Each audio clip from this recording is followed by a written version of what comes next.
मित्रांनो नमस्कार.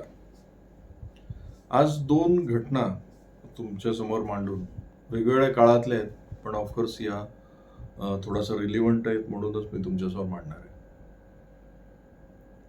या घटना आहेत पॅरेंटिंगच्या संदर्भात, म्हणून मला तुमच्यासमोर मांडावे वाटतात. काही वर्षापूर्वी मी दुबईला गेलो होतो. त्या दुबईच्या एअरपोर्टवर मला काही विदेशी कपल्स त्यांच्या छोट्या छोट्या मुलांना घेऊन प्रवासाला आलेली दिसली. आणि त्या प्रत्येक मुलाच्या हातात त्याची स्वतंत्र एक बॅग होती.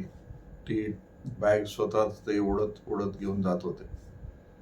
आणि मला थोडंसं आश्चर्य वाटलं. त्यामुळे मी एका कपलला विचारलं की तुम्ही इतक्या लहान मुलांना सुद्धा एक वेगळी बॅग का दिली आहे?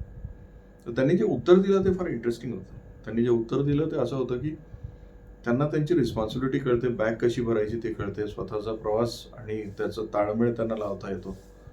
आणि बेसिकली त्यांच्या उत्तरामध्ये एक गोष्ट मला जाणवली की हे सगळं त्यांना करायला लावणं म्हणजे त्यांना त्यांच्या जबाबदारीची जाणीव करून देणं. मला ती घटना लक्षात राहिली. आज मी एक पेपरमध्ये बातमी वाचली. ती दुसरी घटना तुम्हाला सांगू इच्छितो.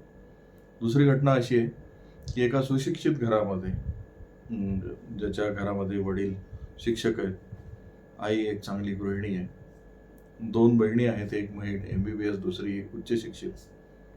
आणि अशा मुलांनी शेअर मार्केटमध्ये किंवा कुठेतरी पैसे घालवले आणि खंडणी वसूल करण्याकरता म्हणून मैत्रिणीचा खून केला आणि आता तो कायद्याच्या ज्या काही प्रोसेसमध्ये आहे त्या प्रोसेसमध्ये जाणार. मित्रांनो, ही घटना काय दर्शवते आपल्याला? एक घटना अशी आहे की त्यामध्ये जी दुबईची घटना सांगितली, ज्याच्यामध्ये रिस्पॉन्सिबल किड्स कसे निर्माण करावे हे छोट्या छोट्या गोष्टीतून दाखवलं जातं.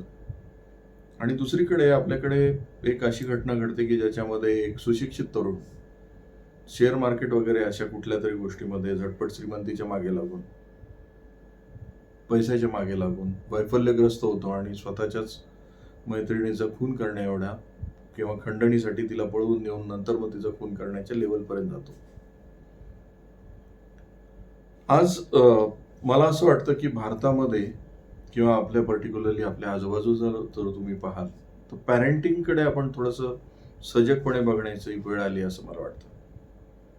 आज बरेचसे पालक मुलांना फॅसिलिटी देणं, चांगल्या कॉलेजमध्ये शाळेमध्ये टाकणं, ट्युशन्स चांगल्या लावून देणं, त्यांना चांगल्या वस्तू घेऊन देणं, चांगले चांगले मोबाईल्स वापरायला देणं, याला कदाचित एक सक्सेसफुल पॅरेंटिंग समजतं. पण त्यांचं शिक्षण कसं होईल प्रत्येक गोष्टीमध्ये यामध्ये लक्ष दिलं जात नाही. हे सगळ्यात मोठी म्हणजे ज्याला असं म्हणूया विरोधाभास आहे. मुलांचं आर्थिक शिक्षण कसं होईल यावर तर पॅरेंटिंगमध्ये काहीच विचार केला जात नाही. इनफॅक्ट मागे मी माझ्या एका ट्रेनिंग प्रोग्राममध्ये पॅरेंटिंगचा एक विषय घेतला होता आणि त्यामध्ये मी हे सांगितलं होतं की तुमच्या मुलांना तुम्ही ज्यावेळेस खरेदीला घेऊन जाता त्यावेळेस त्यांच्या हातात काही पैसे द्या आणि त्यांना खरेदी करू द्या. त्यांना कळेल की मी वस्तू घ्यायची म्हणजे मला किती पैसे द्यावे लागतात. ते त्यामध्ये फेल्युअर ठरतील, कदाचित महागडी वस्तू विकत घेतील. पण तुम्ही दिले तेवढ्या पैशाचीच रिस्क असेल, पण त्यांना त्यातून एक वस्तुस्थितीची जाणीव होईल की वस्तू विकत घेण्याकरता पैसे द्यावे लागतात, वस्तू मागे एक टॅग असतो आणि तो प्राइस टॅग त्यांना कळायला पाहिजे, विनिमय कळायला पाहिजे. मुळात आपल्याकडे होतं काय माहिती का की 17-18 वर्षाची मुलं होईपर्यंत ती लहान आहेत, त्यांना काही कळत नाही, या कॅटेगरीमध्ये आपण त्यांना ठेवतो. त्यांना शिकण्याची गरज आहे याच्यामध्ये आपण आपल्या भूमिका मांडतच नाही आपण. म्हणजे मला अगदी हे लक्षात येतं की आज पॅरेंटिंग जे आहे ना ते इतकं सेफ आणि ज्याला असं म्हणूया आपण की मुलांना किती प्रोटेक्ट करता येईल यावर चाललेलं आहे. म्हणजे बघा, मैदानात जाऊन मुलं खेळत असली तर पालक अस्वस्थ असतात किंवा ते त्यांना खेळूच देत नाही. कॉम्प्युटर गेम्स खेळायला लावतात, मोबाईल गेम्स खेळायला लागतात, जे वन साइडेड असतात, त्याच्यात मुलं नेहमी जिंकतात. त्यामुळे त्यांना फेल्युअरशी त्यांचा संबंध सुटून जातो. मैदानात जाऊन ज्यावेळेस दररोज एक नवीन गेम खेळतात आणि रियालिटी ऑफ लाईफ फेस करतात, त्यावेळेस त्यांचं फेल्युअरशी रिलेशनशिप स्ट्रॉंग होत असतं. मित्रांनो, या व्हिडिओचा मला बेस घ्यायचा आहे की आर्थिक शिक्षण मुलांचं का आवश्यक आहे. मुलांना लहानपणापासूनच तुम्ही ॲसेट्स, लायबिलिटी म्हणजे काय, ॲसेट्स म्हणजे काय, इन्कम म्हणजे काय, एक्सपेन्स म्हणजे काय, त्यांना भलेही कळणार नाही, पण बोलत राहा त्यांच्याशी. त्यांना आर्थिक साक्षरता काय असते हे त्यांच्यापर्यंत पोहोचलं पाहिजे.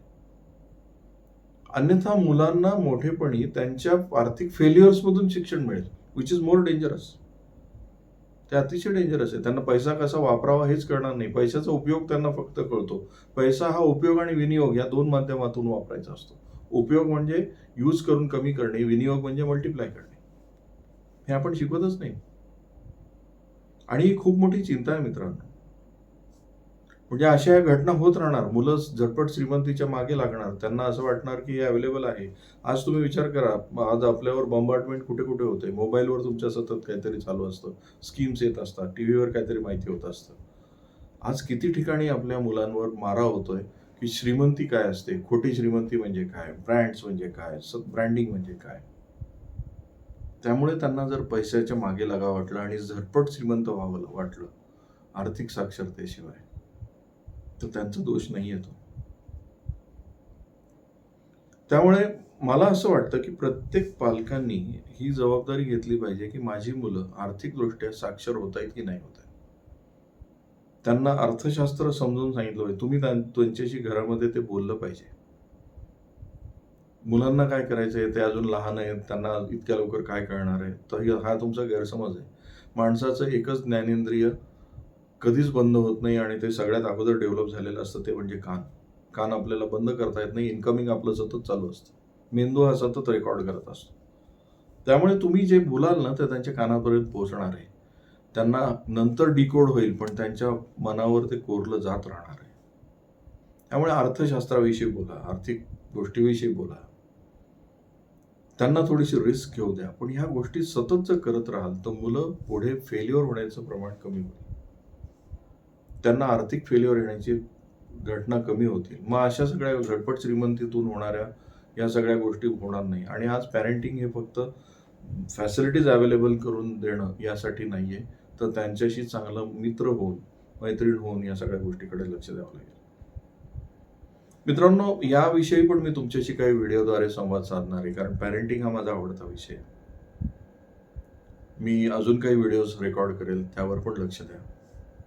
पण तुमच्या मुलांना आर्थिक साक्षर करण्याकरता त्यांच्याशी चर्चा करत राहा. आज इथेच थांबूया. हा व्हिडिओ आवडला तर लाईक करा, शेअर करा आणि या चॅनलला सबस्क्राईब करा. धन्यवाद.